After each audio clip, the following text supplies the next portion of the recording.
Good morning, good afternoon, and good evening, wherever you are in the world, and welcome back to WR PC Tier 2 for another round. Round 7 of the season here in Season 23. My name is Max Ring, and joining alongside me for, I think this is the first time this season, we have Nathan Richards. Hello, Nathan. How are you on this Monday evening? I'm very well, Max. Thank you for asking. Great to be back here this season. Yes, it is my first commentary this season. I've only done a couple in the past 2 seasons, so it's great to be back here in WOR, of course, with our talents of tomorrow, the ones that are ready to hopefully step up to Tier 1 in the future in their league racing career. And, of course, tonight, very interesting track, one we don't normally get at the midpoint of the season.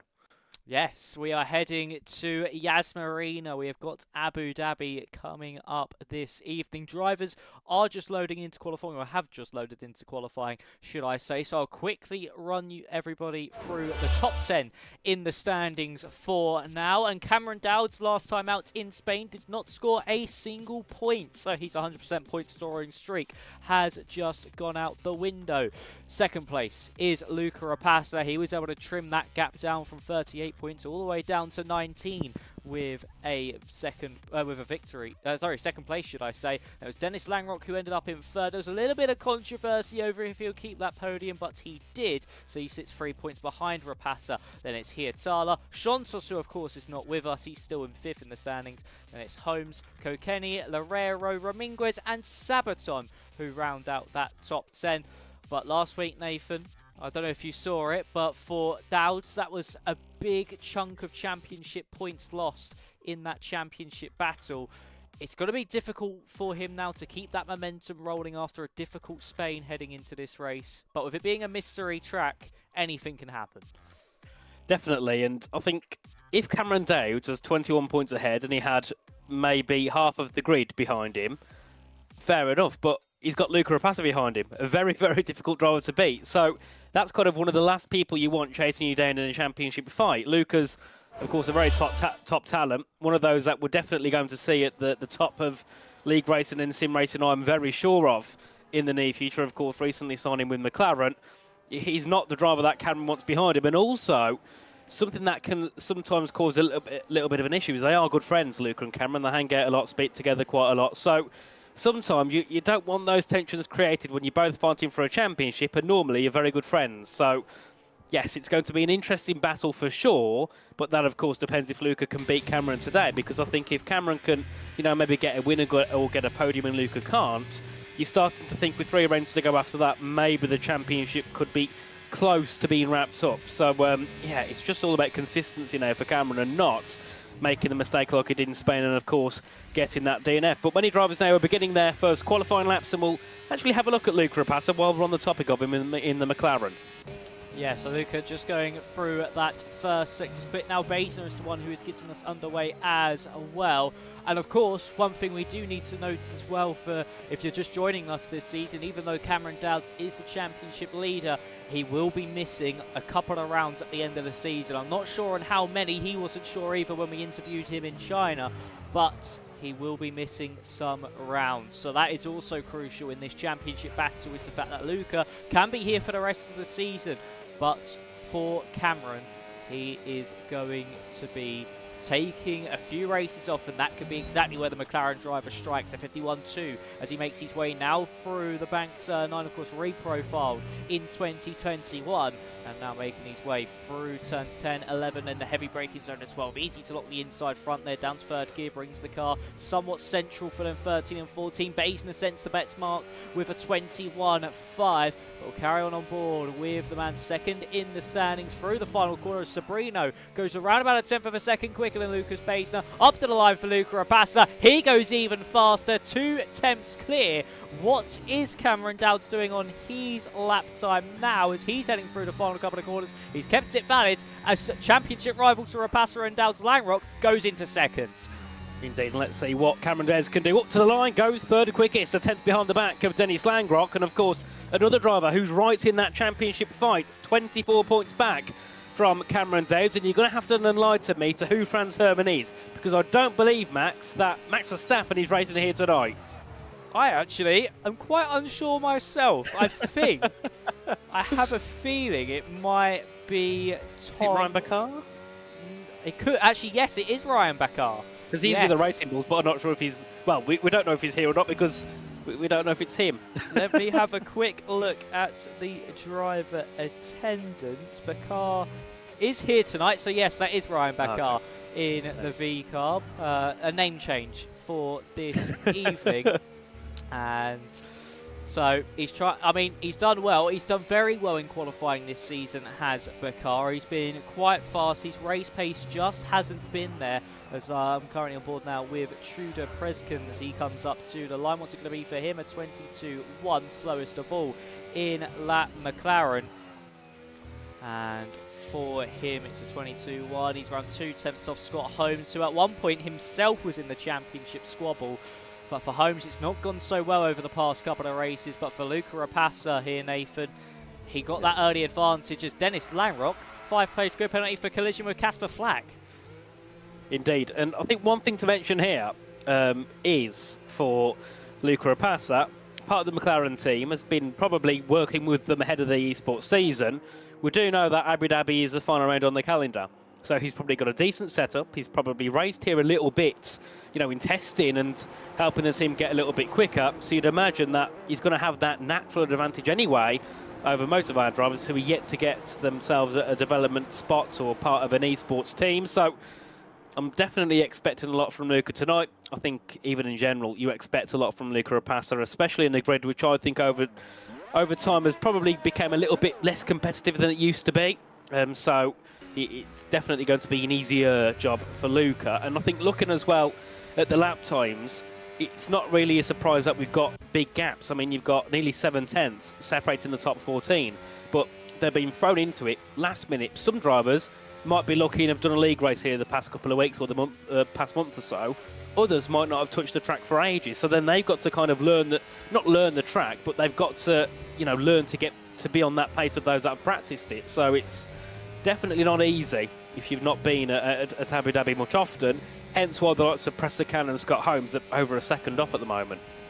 Exactly. This is what makes this mystery season so special, is the fact that drivers could have a really good couple of races, a bit like what we saw with Scott Holmes, and then all of a sudden a couple of races don't go their way in the track pool and then they just completely fall off a cliff. They're nowhere near as competitive. So it's interesting to know and see how this all works. And of course with the strategy front as well, they're being thrown in blind with the no hard tyre rule, so they have to make their own strategies on the go as well. It's really interesting to see how these drivers can adapt and what circuits are their strengths and what ones are their weaknesses. As Enzo Sabaton makes his way through turn 9 now and into that final sector. The Mercedes driver yet to set a lap on the board. Of course, still the slowest time is Tudor Preskin on a 22.1. He will certainly be looking to try and improve that. But for Sabaton, as he makes his way through the penultimate corner now, the McLaren on the right-hand side, that is of Luca Rapassa, keeps out the way quite nicely. Through the final corner we go, and up to the line. What's it going to be? It's a 21.8. It's 13th fastest for Sabaton as Rapassa gets his next lap underway, but we still have the two Alpines to come to the line.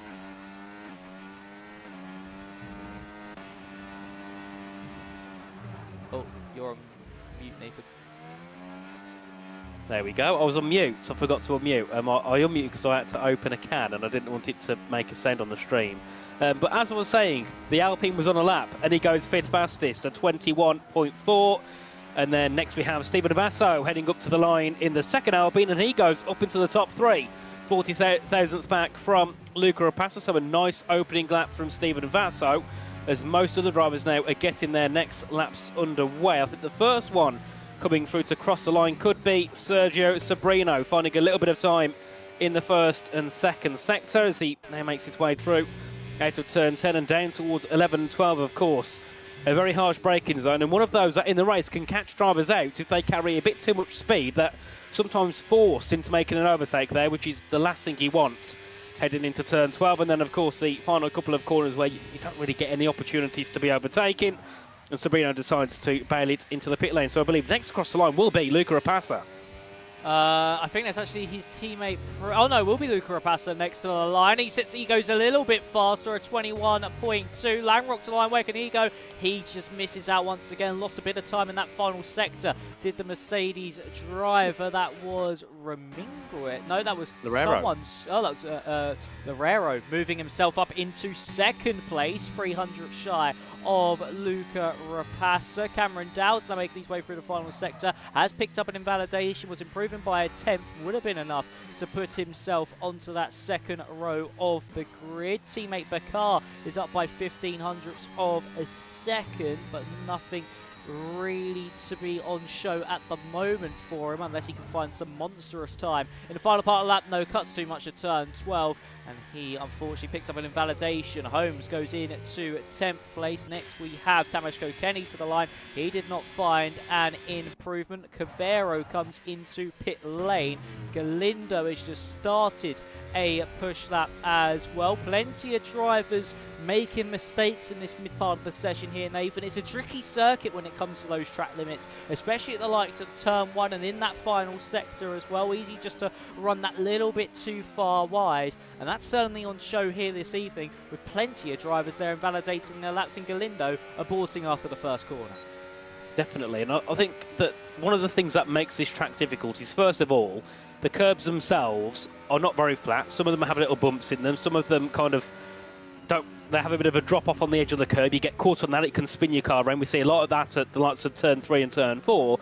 But then also, because of how much the drivers have got to be on the limit, and because there's no walls immediately after most of the exits, you psychologically aren't going to be trying to force yourself on that line as much as you would do if there was a wall there, like at Monaco. So sometimes you naturally just drag yourself out a little bit wide, and of course when you're pushing hard and on the limit, it's a lot easier to do then when you're stressing out and you've got some shaky legs on your qualifying lap. So sometimes it does make it a little bit harder to kind of stick within the limits, because you know you can go wide if needs be, and if you export it right, you can go wide and still not get a lap time invalidation like here at turn 11. If you carry it all the way off and come back on, sometimes you'll probably get away with it. And of course, I don't think many drivers are going to be trying to protest protest to the stewards at the end of a qualifying session, because they won't do anything. So yes, track limits are always a cause of concern around this circuit, and like many on this calendar, as Florian van Zeltenay making his way out of the final corner up to the line, and only manages P18 a 21.9. Still got some pace to find indeed. But of course, I think another thing too is that I imagine many of these drivers have been over on iRacing for the 12 hours of Sebring, so some of those are probably still trying to get used to what they call a sim racing game, which I don't think it is, of F1 25. So they're still trying to probably get adjusted back to the unrealism of driving a car. But the next car on a lap, I believe, will be Jensen Rowson, heading down towards turn 5, currently in P11, and not that far away. Well, he's not even a 10th away from P5, so big improvements coming his way.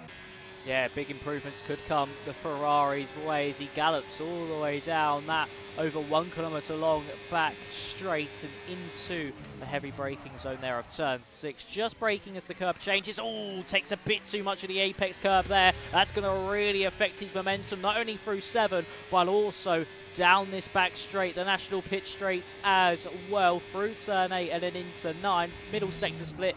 He's lost a little bit there, 800ths down. I think Sabaton is just a little bit further around on his push lap. He's, of course, down in 17th on the 21.8. Just invalidates on the exit of 14. Won't be finding an improvement there. So for Jensen Rowson, so he heads his way through that final sector, and the big kick of oversteer through 14. He had to correct that one. Wouldn't be surprised if he comes into pit lane. Does come into pit lane, and that's going to be that for Jensen. Next is going to be one of the Aston Martins. That's going to be of Casper Flack, who of course came into contact with Lamrock as he's all turned it a little bit too early for the final corner. Across the line, still found a 10th and goes 12th fastest at 21.5 for the Aston Martin. That was Tudor Preston coming into pit lane. Sabrino pushing on he's up by a 10th of a second. Where can he go? Goes fastest of all. Only just, but still quicker than Luca Rapassa by 200ths of a second. But Cameron Dowd, the championship leader, sets a 21.0.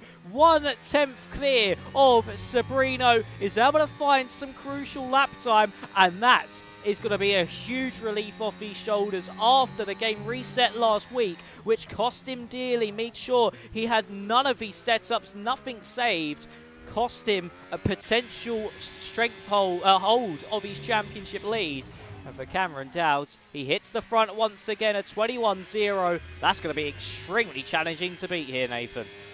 Yeah, he found about 3/10 in the first two sectors. He found over 2/10 in Sector 1. So lots of time gained there for Cameron Dowd, and looking really strong up at the top by just over a tenth and a half. And then Alu as well, Alexi Cavero moving up to 12th place, found an improvement on his previous lap.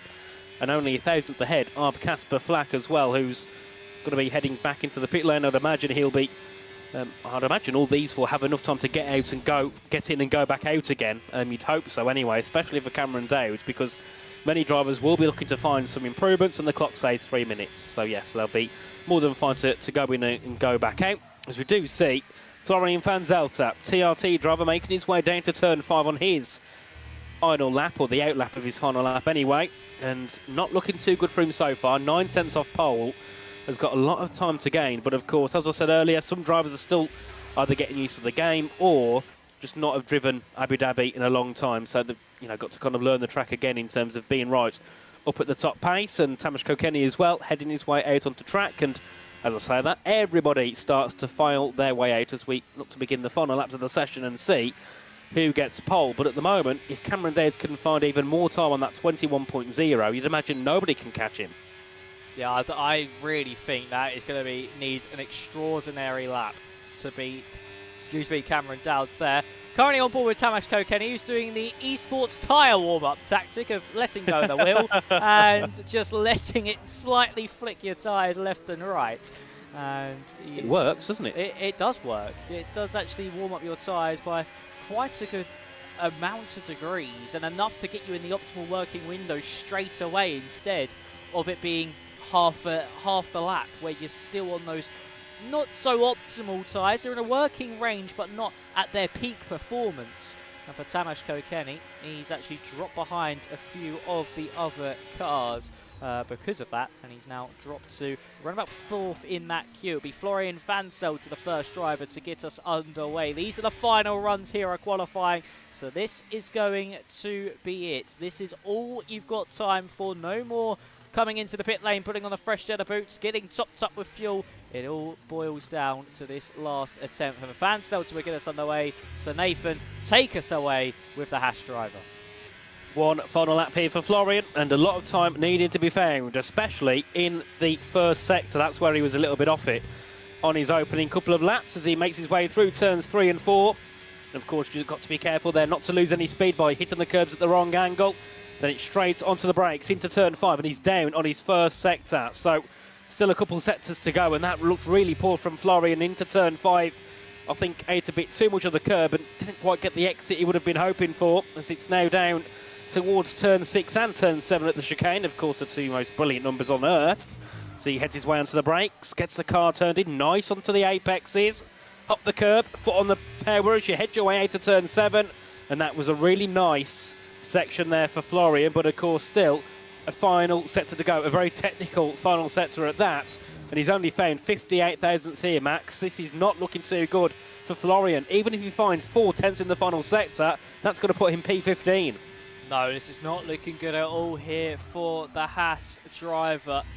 And now getting through the final sector, and we'll see what he does have to offer. Is there a heap load of time in that final part of the lap, or is he just not got the pace at all? Through the final corner we go, only finds a 10th of a second. That is Aaron Dominguez to 7th fastest. Go on board with Tamas Kokeni as he's invalidated the lap at the final corner. Found a 10th and a half. Would have been a nice improvement up into the top 10 there for him. What about Lorero's gone 2nd fastest? Sabrino's up by 18 thousandths. And here comes Luca Rapassa through the final sector himself. Lamrock only 5th, not into 6th. But what about the man 2nd place in the standings? Can he defy his championship rival? No, he cannot. Only 3rd fastest. And Cameron Dowd is not too far off his own lap. So Sabrino, I think, is at the back of this train. He is. So we'll keep an eye on him in a few moments' time. But for Cameron Dowds, can he just strengthen that grip onto pole position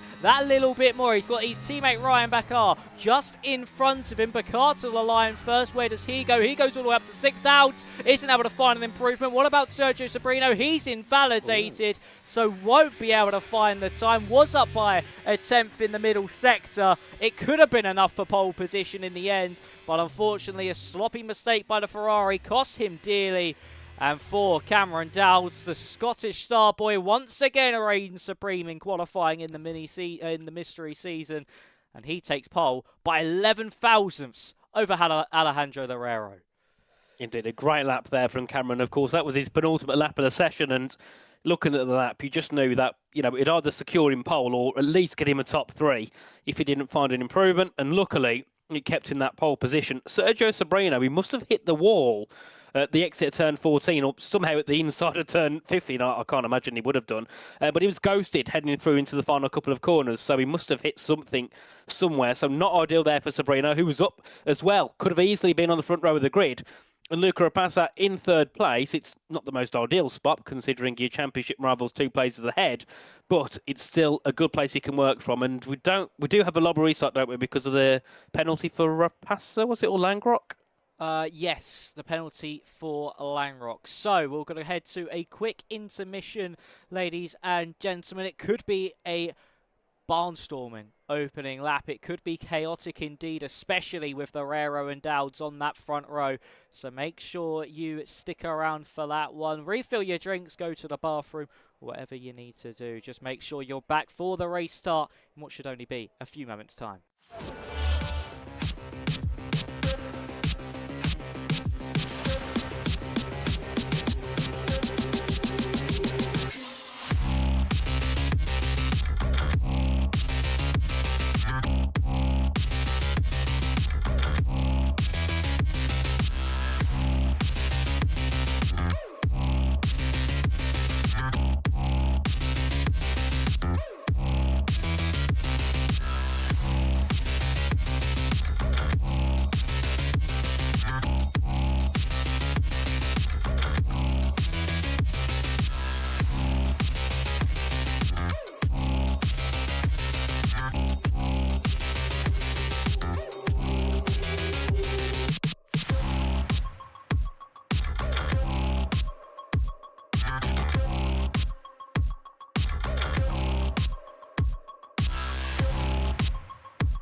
Welcome back, ladies and gentlemen, to Yas Marina, a 5.281 kilometre circuit of 3.281 miles with, of course, 16 turns here this evening and plenty of elevation changes in that first sector. Of course, we have the 2 DRS zones down that over kilometre long back straight with detection just before turn 5 and then down through turn 8. And then that straight just after on the national pit straight all the way through to 9 detection zone just after turn 7. This circuit, of course, usually a season finale. We have it at the midpoint, but we are now going to the 5 red lights. It's Loureiro and Dowds on the front row of the grid, and we are underway here in Abu Dhabi, and it's a good start from Dowds. These two usually come to strife in that first corner, but this time around, they have kept it clean, at least for now. But for Alejandro Loureiro, he's got Luca Rapassa to deal with. There's a yellow flag in the background. That's Rapassa's teammate of Tudor Prescon. There's a virtual safety car already straight off the back, and that's because somehow Prescon's lost his whole front wing. Van Seltzer and Van Bussel getting into things under the VSC. But I guess if you're Cameron Dowds there, Nathan, that's the best possible scenario because they're not going to be able to fight you down this back straight. No, I don't know what's happened to Tudor, and I don't know how he's gotten over a wing, but he hasn't. He must have been at turn 1. Either that or he's hit the wall maybe at turn 4 if he's been sideswapped or something.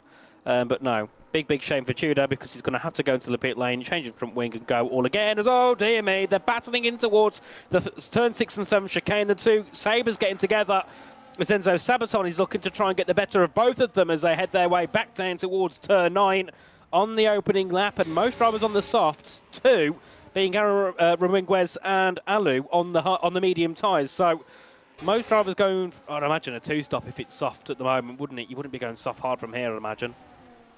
Yes, it is a 2-stop. Of course, hard tyres being banned, meaning that strategical game is now all in your head throughout the race. The engineers have to be on point. As Scott Holmes going a little bit wide as we are currently on board with Dennis Lanrock because he's been put under so much pressure from Galindo as a big slide out of that final corner. The Aston Martin really hustling at the back of this Mercedes car. Now he's also got Oliver Knott for company just behind him. As we know, in these opening stages of each of these races, it has been frantic stuff. Drivers just trying to utilise their soft tyres as effectively as possible. As here comes Lanrock now to the inside of our car. Well defended by Levicar, who stops it right on that apex to get a good drive out of the corner. Jensen Ralston's now gone to the inside of Oliver Knott as we drive down with DRS for the first time, down into turn 6. It seems like Dowds will be safe for now, but we still have this squabble just a little bit further back. It's Ralston looking to the outside. Galindo jinks out to the left-hand side to try and get past Dennis Lanrock. It's 2x2 through turn 7. Ralston not able to get through, and for Carlos Galindo, he's still level with the Mercedes car of Lanrock, and Oliver Knott might come into play. Indeed, not there, just sticking behind and waiting for something to happen ahead so he can get involved as Galindo has got that inside line and has got the position over Dennis Langrock as they make their way down towards turn 11 and 12. But of course, Jensen Racing as well on the back of Oliver Knott and Stephen Vasso in the Alpine looking to make a move, but goes heavily deep off the track, nearly collides with his teammates of Aaron Ramirez as they head their way through turn 13 and 14. The two Alpines still side by side as they make their way through. And Ramirez getting that move complete, and now Casper Flack will be on the back of Stephen Vasso. We'll have to see what he can do in terms of moving forward. A very chaotic second lap of racing here around Abu Dhabi, as now Oliver Knott looking to get on the back of Dennis Langrock and make that move. He tried to make a lap ago as they head their way up the hill. And Oliver Knott now with a great opportunity as they head into turn 5. If he can get a good exit, the move is certainly on. Yeah, this could be a brilliant opportunity for the Williams driver. Lanrock, of course, who's on a streak of podiums at the moment and is not really going to want to lose this one, especially with his two championship rivals of Dowds and Rapassa being in those top 3 places. As here comes Oliver Knott, he's closing and closing. He's going to look to the outside line. Langrock keeps his car in the middle and goes to the inside of Galindo, locks the rear tyres to avoid the Aston Martin, and this might just invite Oliver Knott through. He's now on the inside, coming out of turn 7. He gets his way through, and now Jensen Ralston is going to be able to get his way past on Dennis Lanrock as well. The Mercedes driver driver certainly has his feathers ruffled, and potentially just a little bit of a Code Brown moment on the brakes there into 6 made him just a little bit unfocused, and that's just allowed the Ferrari to also capitalise. Lucas Baesner looking to go around the outside through 12, will give the inside line through 13, but just has to back out of things. The Mercedes holds on in this German Civil War now, but it's down to 9th from Langrock, and he started in 7th, made his way up into 6th, and he's just started to fall backwards. Maybe just using too much battery in those opening few laps has left him a sitting duck. Definitely, and I think another thing to note as well is how quick these soft tyres can, lose wear. And if Dennis Langrock is pushing a little bit more and getting involved in battles, his tyre wear will be higher, and these softs degrade so quickly. The last thing he wants is higher tyre wear than everybody else. As Raminguez has gone round at the top of the hill at turn 3, not sure what's happened there. It must have been in contact with somebody, but it hasn't gone too well there, and he's lost all the position he gained. Was up to P10 at one point now, down to 19th. There's a couple of battles are happening down towards turn 6 again, as Scott Holmes is looking to go and get ahead of Stephen Vasso, looking to try and score his second points of the season. Only scored points once so far here in Tier 2 this season, as Tamas Kilkenny has gone deep at turn 6, taking the Lewis Hamilton line back on the track, and also has been given a 3-second penalty. I'd imagine that will get removed post-race, but certainly not ideal for him, as now Stephen Vasso on the inside of Dennis Langrock has to switch it to the outside as they head through turn 9. Gets a really poor run and doesn't advantage off of that whatsoever as they make their way back on down towards turn number 12. And I think that the good thing is at least those at the front aren't getting too dicey at the moment. They're taking it a little bit better, as those at the back are still going side by side. Yeah, it's really, really tricky at the moment for some of these drivers. As actually, there's Raminguez falling even further down the field. He's side by side now with Florian Van Zelter through the penultimate corner. It's risky stuff there as some drivers now come in to pit lane. And for Aaron Raminguez, he'll push on. It's Van Bussel and Sabaton into the pits. They come for a undercut, as we see actually as well. Van Zelter back to the inside of Raminguez. Oh, Raminguez sideswipes the Haas driver. Of course, I think he spun on his own at the top of the hill due to the tyres overheating, but not happy with the Haas driver for now. Van Zelter lets him back through for some DRS. And once again, I notice as well, oh, there's more contact. Van Zelter spent round. Unfortunate stuff to see there, as for Raminguez, he's dropped out of DRS range. And one thing I also want to note quickly as well, Nathan, is once again into turn 6, on that previous lap, Langrock locking the rears, trying to defend from Lucas Baesner. He's really struggling into that corner. He is not looking after the tyres well. He's Dennis Langrock, and locking up is the last thing you want to do if you're trying to save some tyre wear. And of course, that there with Raminguez and Van Zelter was always going to happen. Way too aggressive with each other. Definitely getting a little bit personal between the two. Something was going to happen, whether it was Van Zelter or Raminguez. One of them was going to end up sitting the wrong way on the circuit. As we continue on with battling further ahead, the closest battle we have is Carlos Galindo and Oliver Knott battling for P6 at the moment, as Galindo's in along with Cameron Dowds. No, never mind, it was Loureiro that's in. Sabrino's in along with Galindo. Langrock, Vasso, Holmes, Kilkenny all in. And of course, the one thing to keep an eye on here, which could get removed post-race, is the glitch at the pit lane, where sometimes you get given either a warning or sometimes get given a straight 3-second time penalty. So, of course, if we see warnings and penalties getting given there, we've got to keep in mind that that could get removed, as Van Zelter, understandably, is out of the race. Yeah, unfortunately for Van Zelter, our first retirement of the evening. And yes, that is a big thing for these drivers to look out for. And it could happen to the likes or even Cameron Dowd at the top of the field, as Van Bussel's undercut has brought him out side by side here, I think, with Carlos Galindo. No, just tucks in behind him. But it's a spectacular undercut there for Van Bussel, who's down in 17th place at one point. He's now staring at a potential top 5 once everybody else comes into the pit. So, nice stuff indeed from the Red Bull driver. He's certainly been one for strategy differences this season. It's actually seen Jensen Rowson get past Oliver Knott. Cavero gets past on Casper Flack. And for Van Bussel, he's going to hope for an exit out of turn 7 and use the DRS down into turn 9 to get past the Aston Martin, but just won't get close enough, as Langrock is able to get past teammate Sabaton with ease, as he'll try and hunt down Lucas Baesner. But do Dowds and Rapassa react? Yes, they do. And they keep well away from that inside line to make sure they don't pick up any penalties. Indeed, and it will be Franz Hermann, or Ryan Bakar continuing on here on the soft tyres. The only driver, I believe, that will continue on, unless Casper Flack does, which he does so. So only those two left on the soft tyres as Cameron and Luca head on to a set of the medium tyres in this one. And then also Oliver Knox as well, making a tyre change. And actually, Cameron Dowds has dropped behind Luca Rapassa. So whatever's happened in the pit lane has helped the McLaren driver as they make their way out of the pit lane, through the tunnel, back up the hill. And let's see where they rejoin. Carlos Galindo is side by side with Rapassa, who just about edges ahead, I think, as they head into turn 5. It's the inside of Galindo. So they head onto the brakes, and Cameron Dowds is there as well. He looks to go through on the Aston Martin as they head through turn 5, and there was tie hook for a moment. But Cameron Dowds in the end gets ahead, and of course he needed to stay ahead of the Aston Martin if Luca Rapassa was. Yeah, he certainly did need to get by there on Galindo, as we can see Rapassa without DRS, Dowds with Summon.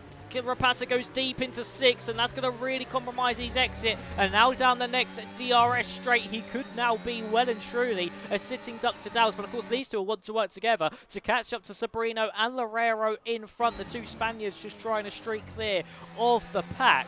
And of course for Cameron Dowds, that pit stop drama potentially just mistimed the button press as allowed Luca Rapassa through, but he's got back by nice and easily.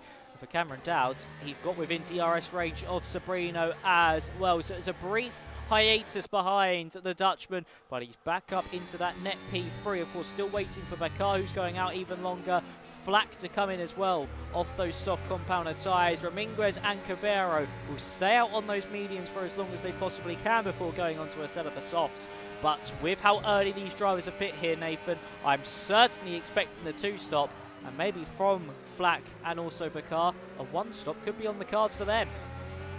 Certainly could be. We'll have to keep an eye on that. And as we do see a little bit further down as well, Stephen Vasso closing in on the back of Scott Holmes. So we'll keep an eye on the battle for 15th. And then also Aaron Ramirez getting ahead of Casper Flack as they head down towards turn number 6. And yeah, of course, they're not really battling for much here because they're going to have to pit sooner, or at least Casper Flack and Bakar up, as Sergio Sobrino goes ahead of Alejandro Loureiro. And of course, that has allowed Cameron Dowds back in the DRS of those two. So you'd imagine he'll join this fight for the net lead of the race. Of course, I'd imagine they're going to have to pit again in this one. So we'll keep an eye on that. I'd imagine it'll be hard tyres to the end once they've done and dusted on these mediums as they all make their way through out of turn 9.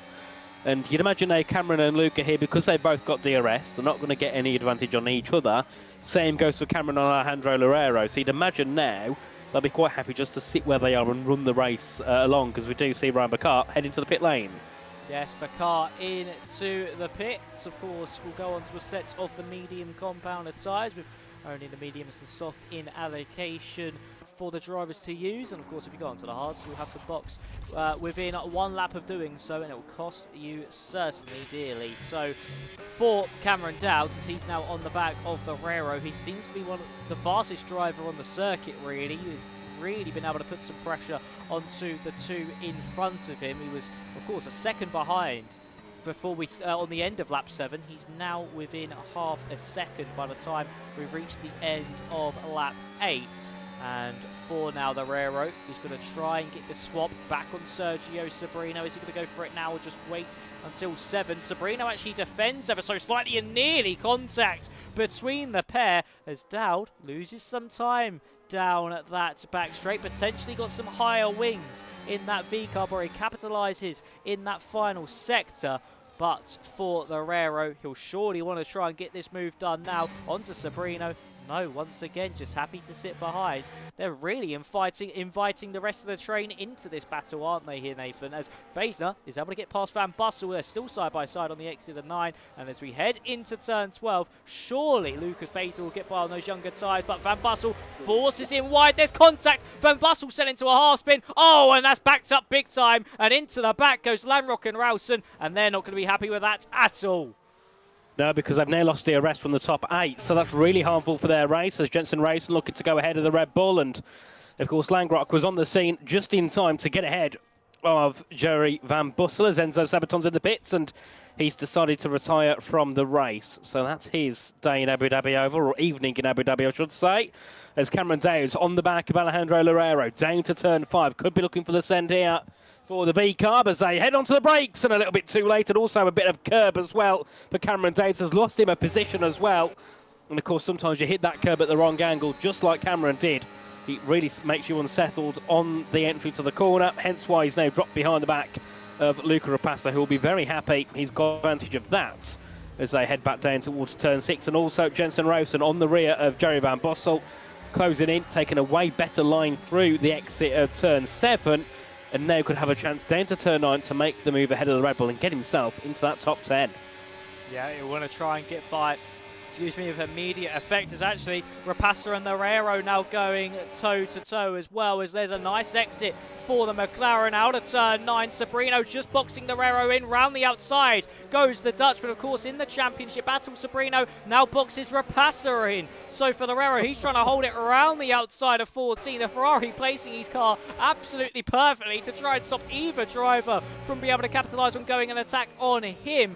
Won't be able to get by Will Rapassa, but Cameron down to the inside of Herrero through that final corner. That's audacious, and he's been able to get the move done as well. Looking at the back now of his championship rival Luca Rapassa. Dowds and Rapassa, of course, separated by 21 points in the standings, and Rapassa finishes ahead. It will slice that gap down even more and really make sure that Cameron Dowds is watching with intent over the rounds he does miss. And now through turn 5 we go. Sabrina won't have DRS, and Rapassa would love another car between himself and the V-Carb Dowds. Indeed, and of course that's like a champion's move there from Cameron Dowds. He went for the opportunity and he got it done as soon as he went for it into turn 1. A very scary braking zone, as he's now also on the back of Sergio Sabrino, who gets a really poor exit out of turn 8. Bit of a switcheroo here for Cameron Dowds on the outside line, but of course, Sergio is going to keep him there as they head down towards 9. Rapassa's being closed in by the two of them as Cameron Dowds is on the outside line, carries it all the way through turn 9, but gets a really poor exit through there just because of that horrible outside line. And that keeps Sabrino ahead for now, but of course this battle is certainly not over. And this is the thing that Luca Rapassa needs here. If these two finish first and third in this order, then Cameron Dowds loses 10 points, and that brings the gap down to 11 points, which is the last thing you need heading into the final 3 rounds. So Luca Rapassa just needs to try and, if he can, pull a second ahead of Dowds and not worry too much about the V-Carb. Of course, Dowds needs to get ahead of Sergio and get back within a second as quickly as possible. Yeah, he certainly does. Of course, we've seen Dowds in that clean air, especially when it comes to trying to hunt back into that DRS. It is oh so crucial, and he's actually oh so fast at doing so in that clean air without any turbulence on that front wing. He just seems to have so much rotation through that final sector, and that's why I wonder if he's gone for a higher downforced setup so he can capitalise in those tricky traction zones and also be able to get the car rotated and carry more speed through that final sector. Sabrino, though, with the DRS on Rapassa, will not be an easy task to overtake here for the Scots. He's trying to now get close enough once again, potentially just going for a little bit of a recharge lap before he starts attacking the Ferrari once more. But for Rapassa, he needs to utilise this final sector wisely to build as big of a gap as possible. As Bakar around the outside now of Jensen Rowson, the Ferrari fights back through 9, but for Bakar with those younger tyres, superior traction and momentum on the outside, gets by with sheer ease, and he's up into 8th place now. And thanks to all the squabbling as ahead as well here, Nathan, the likes of Basner and Lamrock have been able to catch up to the train once more. Yes, indeed, and it just allows for another great battle for those battling for the bottom half of the podium. You'd imagine that Rapassa here is going to be your main contender for the lead, because I think as well Dowds, just because of the fact he's got Sabrino ahead of him, and they're both, you know, within 6 or 7 tenths of each other, you just imagine here it's going to be difficult for him to go ahead of Sabrino and then attack Rapassa, because it's getting closer and closer here to the point where Rapassa eventually could break that 1 second gap and look to charge ahead. And of course, as soon as you lose DRS around this circuit, the guy who's run away with it is literally going to fly away.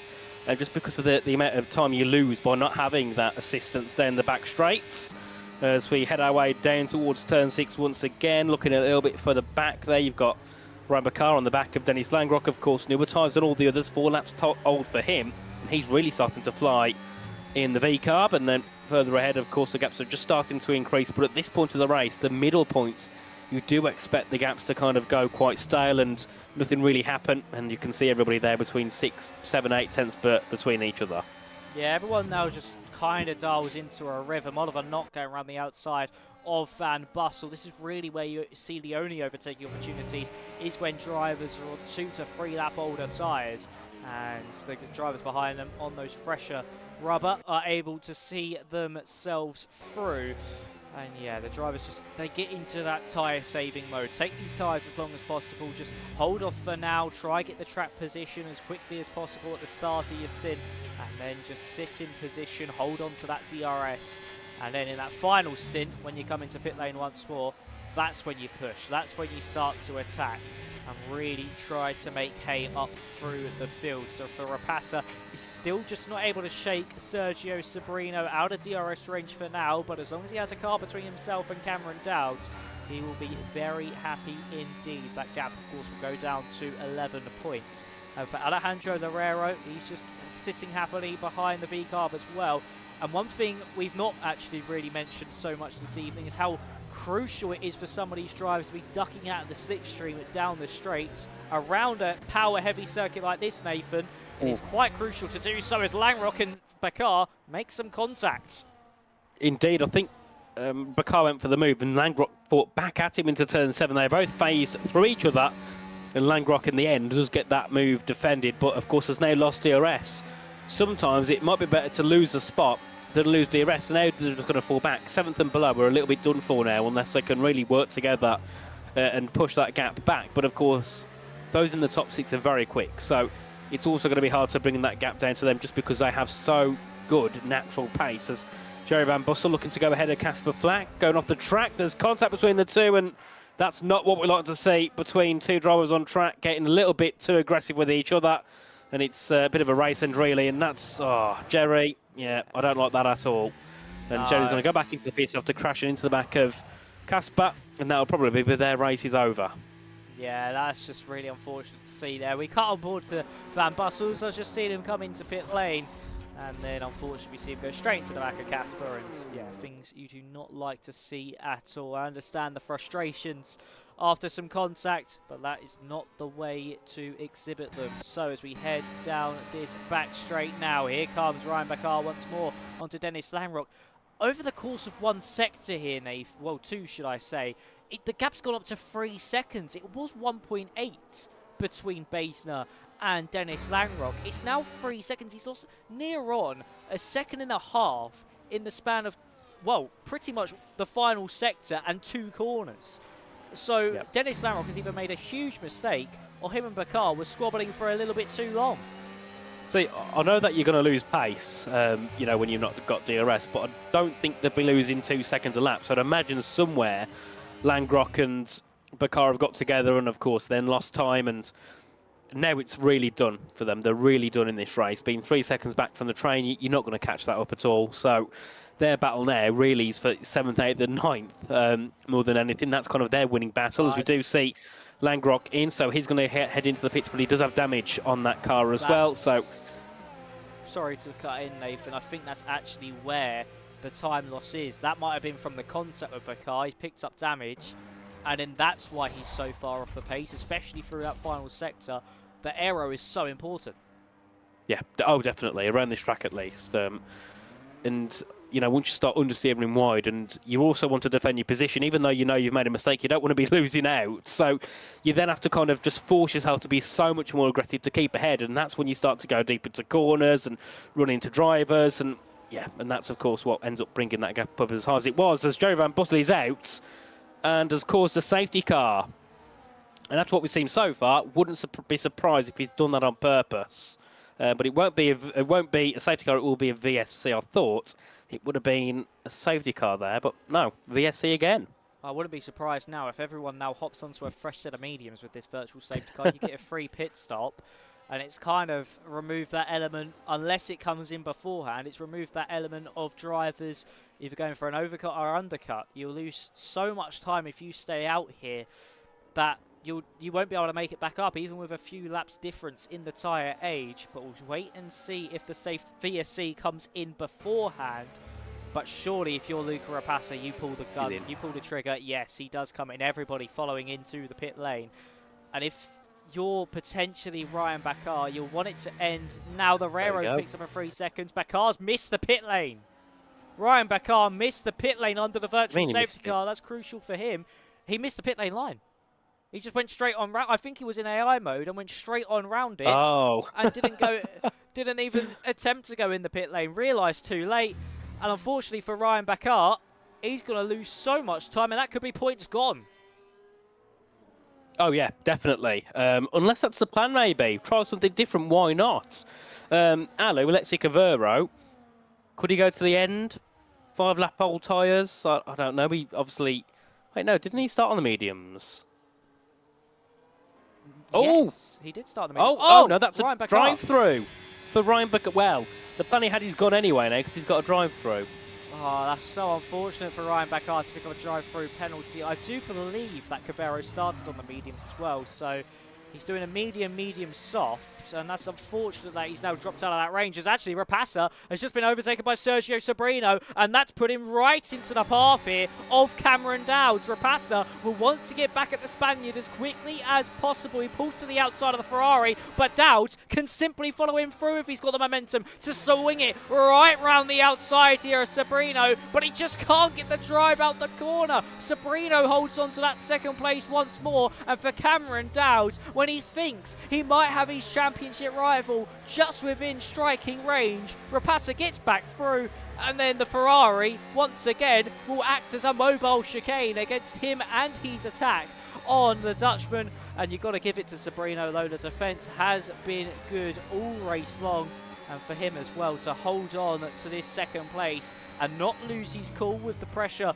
of the championship leader and the fact he's hunting down the man second in the standings is certainly a nice drive from Sobrino. And the Rero as well, even though he's picked up that 3 seconds in the pit lane, that will get removed.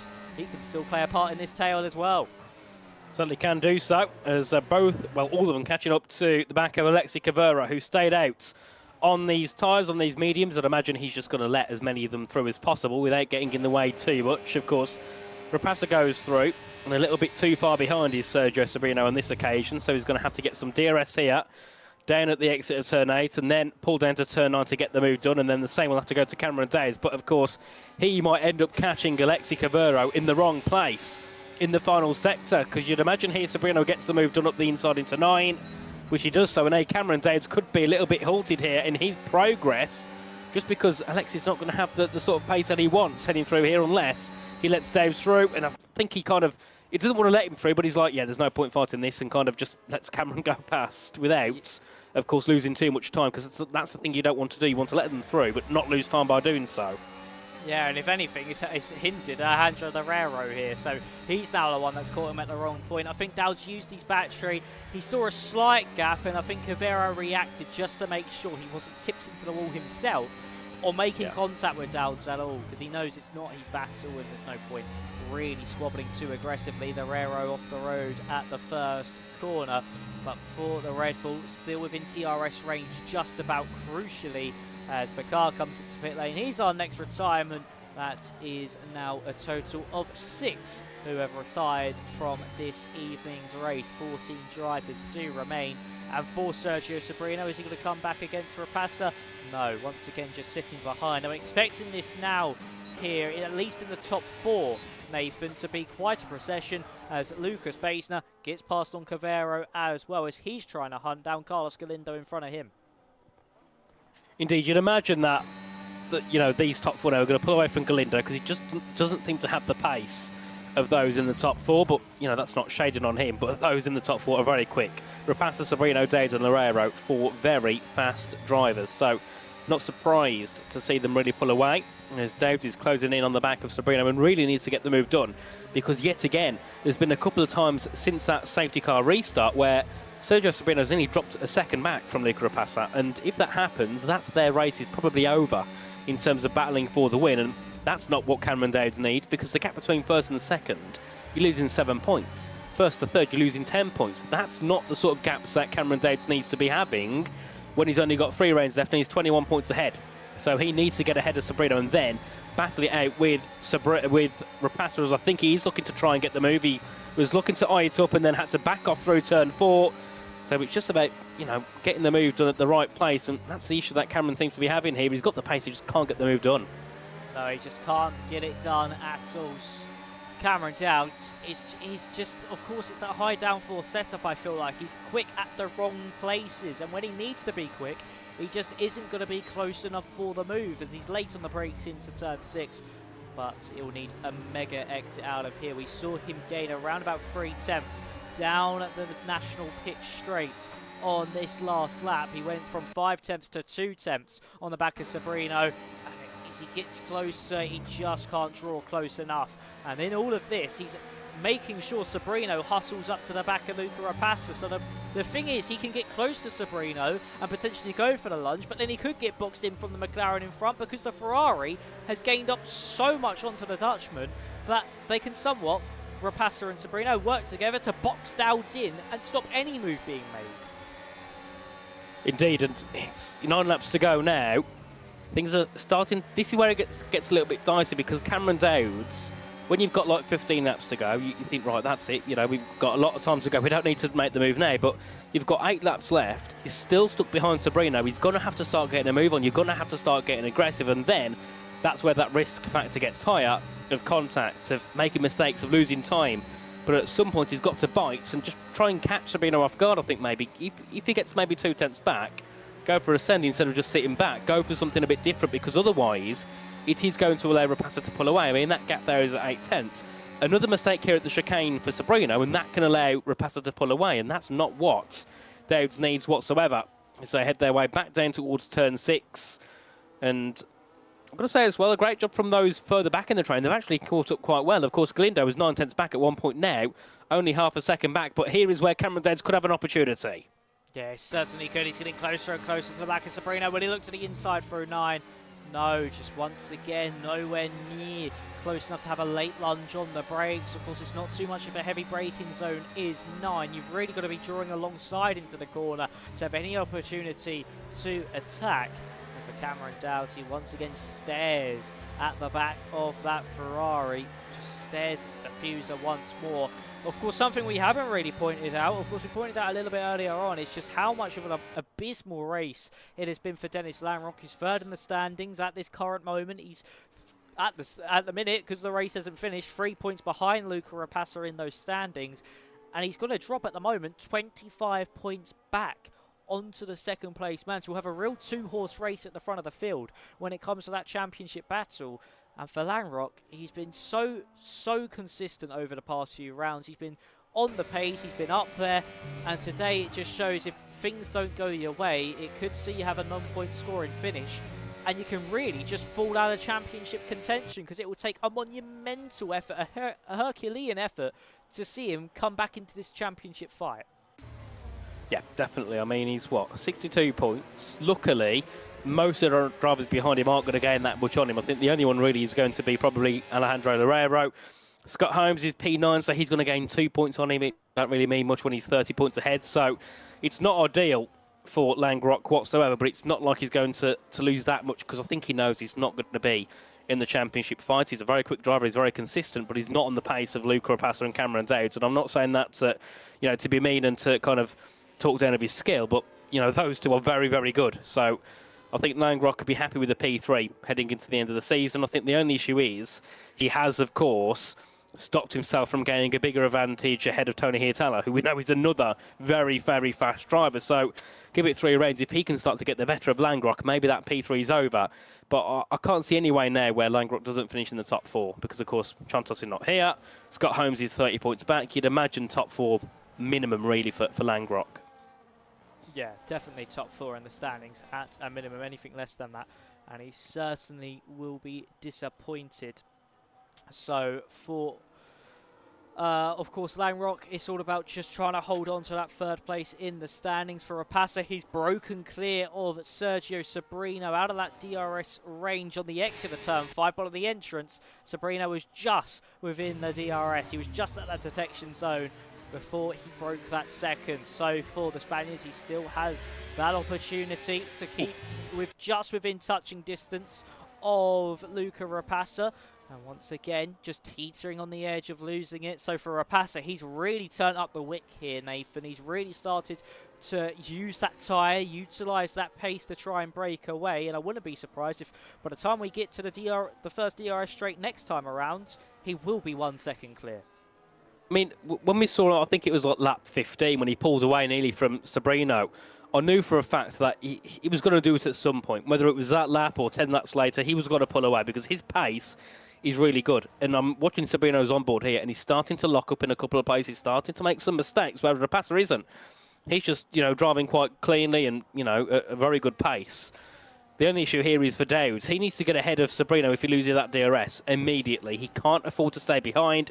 If they want any chance of sticking on the back of Rapassa, Cameron Dowds needs to kind of get the launch past Sabrino and then, try and get some time gained back on Rapassa. The gap's 1.1, so there will not be any DRS for the Spaniard in the Ferrari. So now it's all down to Cameron Dowds to do the work to gain back in on Rapassa. It certainly is indeed, and this is exactly what you're talking about, Nathan. It's the fact that if they got into a squabble and Rapassa was able to break clear of that DRS, Dowds might not even have the opportunity to even get close enough to get past his championship rival, as Vasso is able to get past Alexi Cavero, and so Scott Holmes as well. That was very close between himself and the Kick Sauber. But for Dowds, he's not even able to get past Sabrino this time around. He's nowhere near close enough at the moment. He's really struggling now on those medium tyres, and he's falling into the clutches of the Rero, so it could go from bad to worse for him, as we see actually there is Vasso versus Scott Holmes on the exit of turn 9, and Vasso has to back out of the move, and Holmes moves himself up into 7th. Ralston was able to get past Alexi Cavero, so he's now up into 9th place. And for Alejandro Herrero, he might be the one making the move instead of Cameron Dowds, and the V-Car might even drop off the podium, making his championship challenge even harder to pull off.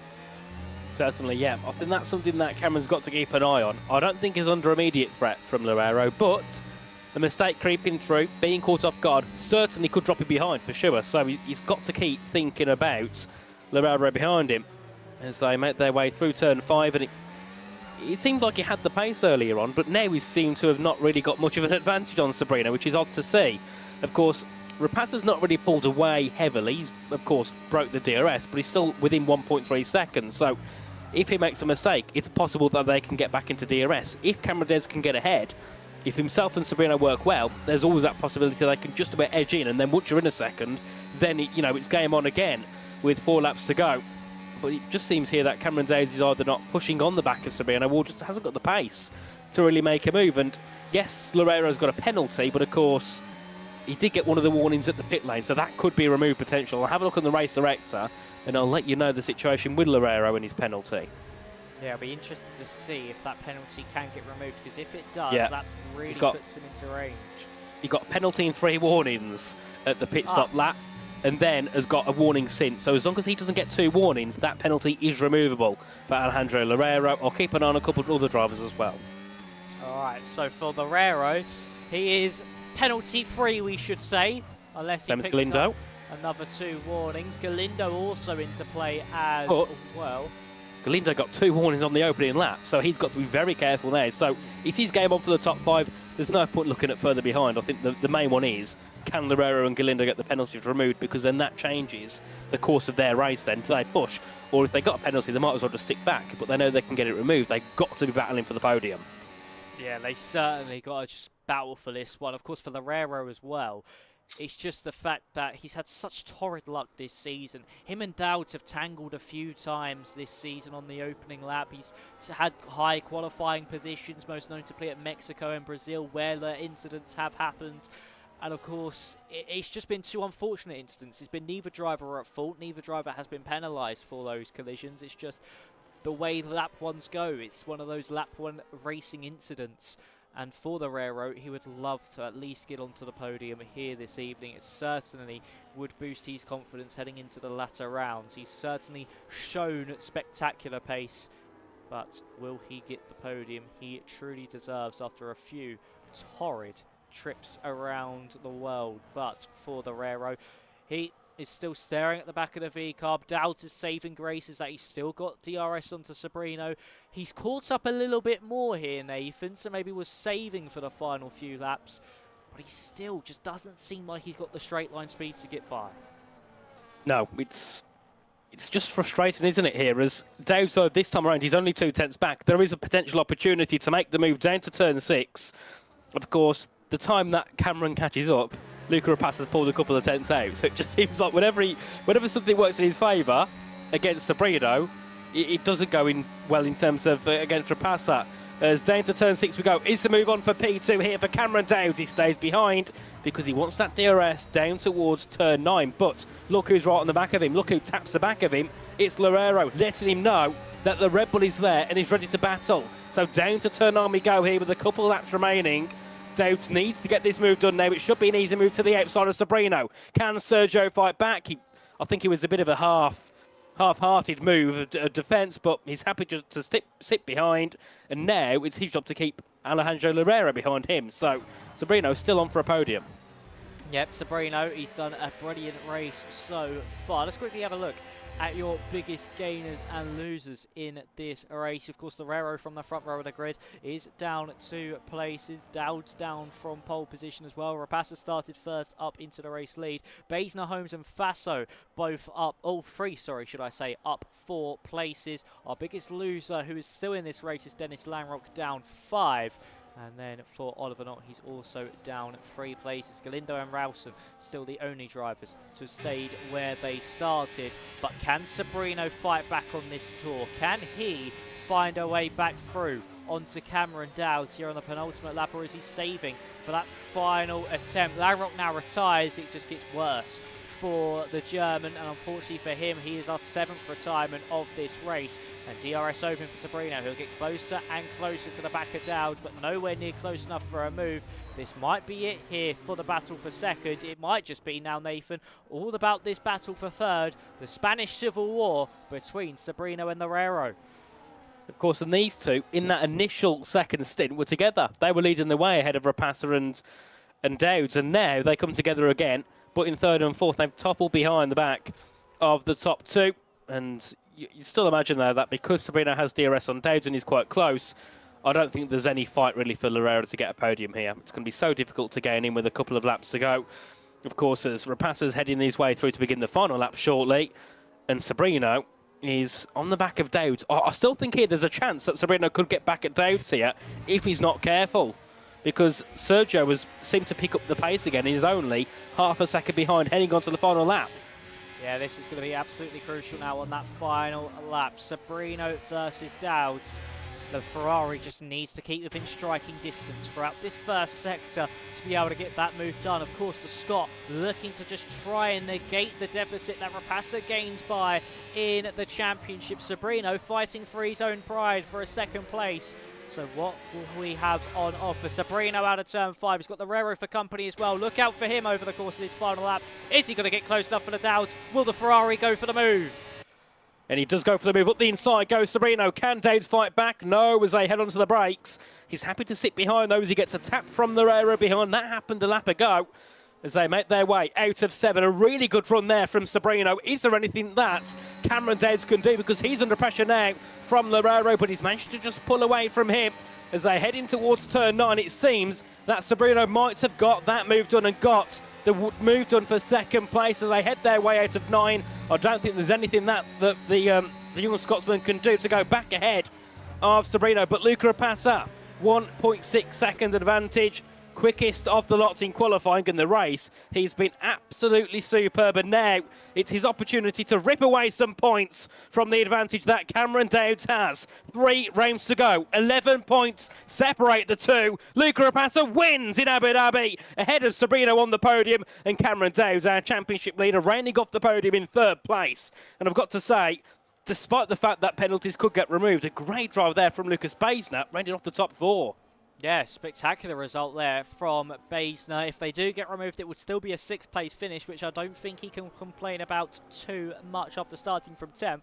But for Luca Rapace, he has brought his championship battle alive. 3 to go, 11 to gain, and with Dowd's at least missing 1 Grand Prix, That certainly could be the difference between winning this championship and losing it. Of course, a former Tier 2 champion is Luca Rapassa, and looking to come back for another. He could be a double champion here in Tier 2. And for Sabrino, he'll be happy with that second place. A super solid drive from the Spaniard. Did everything right. I thought he went a little bit too early on that final lap, getting past Dowds when he did.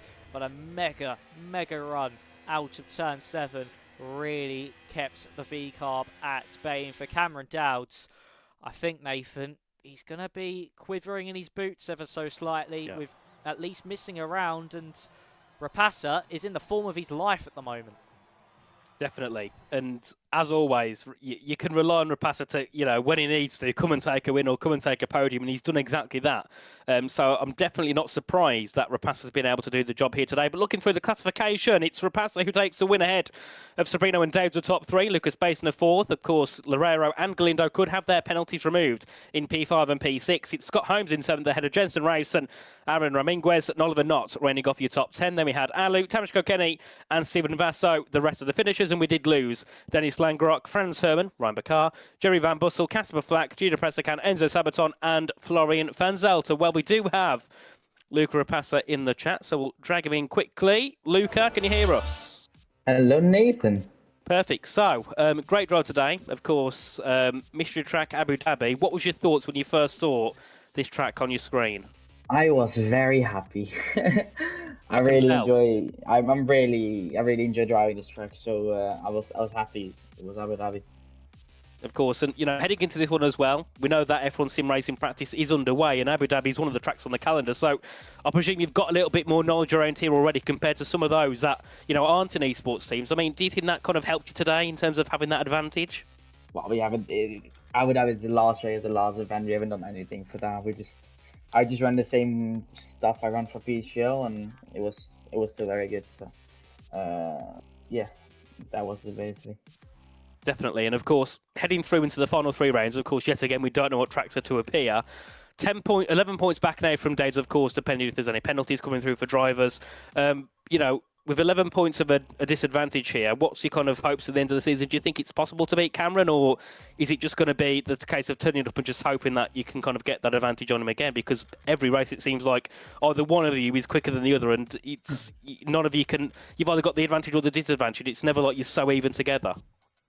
Yeah, I think I can definitely beat him. I know. I think he's missing a race as well, so I'm not too worried, to be honest. I'm quite relaxed about it. But even if he was able to race everything, I still think I can beat him. So perfect. Any questions from you, Max? Yes, a couple from me, Luca. Of course, the virtual safety car came out at the right time. Just, were you praying that it stayed out for long enough to come into the pit lane, or would you have not minded either way if it came in because you were leading that train? But of course, that virtual safety car must have helped a little bit. I don't really know, to be honest, because I was on a lot newer tires with Cameron compared to the people around us, so I think the tire was quite good. I honestly, don't think it would have really mattered, to be honest. I think I had the pace to win the race either way. Yeah, it wasn't a bad thing. The VSC was out. Yeah, it wasn't bad at all for you. Of course, leading that train, you had that freedom, and of course, talking about the strategy front, was the 2-stop always the plan, or did you think about maybe doing a 1-stop like you did last week? Nah, here it's just not possible. It's the C5 soft, so it overheats really quickly, and the tire wear just the skyrockets really high, so it was never possible anyway. So the plan was just to tire safe in the start and then respond to people undercutting, and it worked. So yeah, successful race. Yeah, it certainly was. Indeed. And one last one from me, Luca, before you can enjoy your evening. Of course, we head to another random track next week. Will you be racing? I will be racing. Well, thank you for joining us, Luca. And yeah, congratulations on another victory this season. Hopefully, we see you back again next week. I hope so as well. Bye-bye. Bye. Good night. Bye-bye. Well, that was Luca Rapassa. Doesn't look like we're going to get anyone else here for interviews, Nathan. So I think this is nearly where we can call it a day. Of course, quickly talk about the race, then show the calendar. But for Luca Rapassa, as we heard in that interview, he knows he can take it to Cameron. Yep. Cameron missing a race as well. This title, you could even say, even though he's in second, it's kind of on a plate for him at the moment. He just needs to grab it. Yeah, definitely. I think if you've got Cameron not attending a race, you've got 25 points potentially to beat the advantage. I think for Luca anyway, a minimum is normally a podium. So you're talking at least 15 points he can gain on Cameron's edge, which is more than the gap he's got in the championship behind. So you'd imagine really he's just about kind of, getting the championship done and dusted and just waiting for the rounds to come and taking them as they come to you. I think the good thing here is for potentially good for Rapassa, but also it's not good is the fact that it is mystery rounds.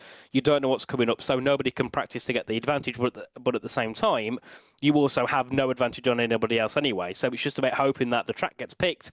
It's a track you like, which I think we see every week. There'll be drivers some weeks like Rapassa today who will fly around this track, whereas some of the tracks he might just about struggle to get on the podium or might not do as well in qualifying. So it's just about getting the tracks you like. And I think, of course, they know the track pool. They know what's left. Maybe they'll do a few laps on each track just to get in tune with them in case they aren't. Of course, there's going to be some on the game that you never race at, like Bahrain, for example, or Singapore. I don't know if they're on the track pool, but the tracks you don't race at. So if they are, you might want to get a couple laps in. Well, I have heard how some drivers do train, especially at the start of the season, was just constantly doing 5-lappers with each other.